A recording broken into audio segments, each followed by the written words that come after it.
Hey guys, Assalamualaikum. Salam sejahtera. Kembali lagi ke channel YouTube Azman. So hari ni aku nak bawa korang ke satu kedai Thai namanya Soy 55. Okay, dia banyak franchise, banyak outlet sebenarnya.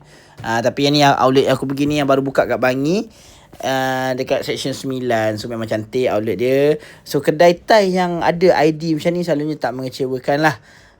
Okay, so dia memegang Malaysia Book of Record untuk menu pak kelapa paling banyak. And ni dia punya tom yum. And kalau kau tengok kat sini pun kau boleh tahu dah kepaduan dia macam mana. Okay, aku tak perlu describe pun, aku rasa through dia punya rupa pun kau dah tahu dah rasa dia macam mana. And ni nasi goreng pak kelapa dia, ini pun sama, nampak memang padu gila.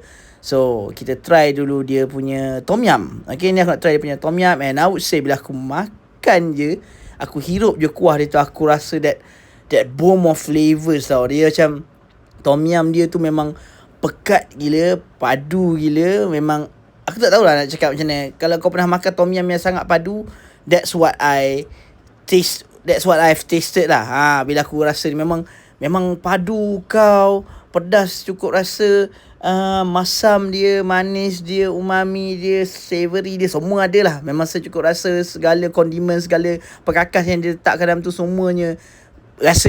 Semuanya memang hit the throat lah saya cerita. Memang kau makan tu, memang aku makan tu pun aku sampai terbatuk-batuk sebab dia punya kepedasan dia tu. And ini pula aku nak try punya nasi goreng pak kelapau dia.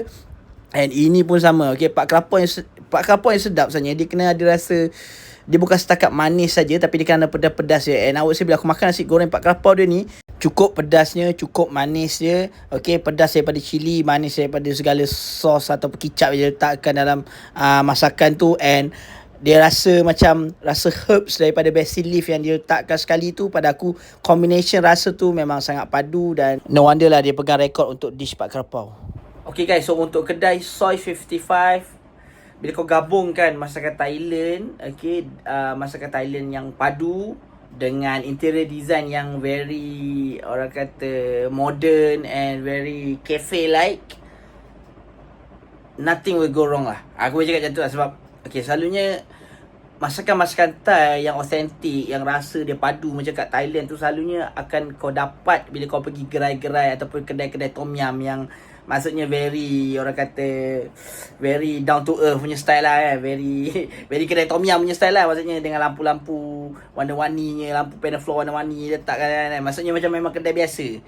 Kau takkan dapat kedai siam yang rasa padu tapi maksudnya macam cafe kan. Tapi yang ni dalam masakan dia padu, dia punya ambience pun selesa. Dia punya orang kata yalah, ambience lah. Ambience, dia punya interior design dia pun cantik, very cozy lah. Maksudnya selesa untuk kau duduk. Memang macam kau pergi kat cafe hipster, tapi kau dapat hidangan Thai yang sedap. Instead of kau pergi makan cafe hipster dan kau just makan western or pastry yang whatsoever lah kan yang kau dapat kat cafe hipster kan. So pada aku itu Soy 55 ni berjaya buat satu kombinasi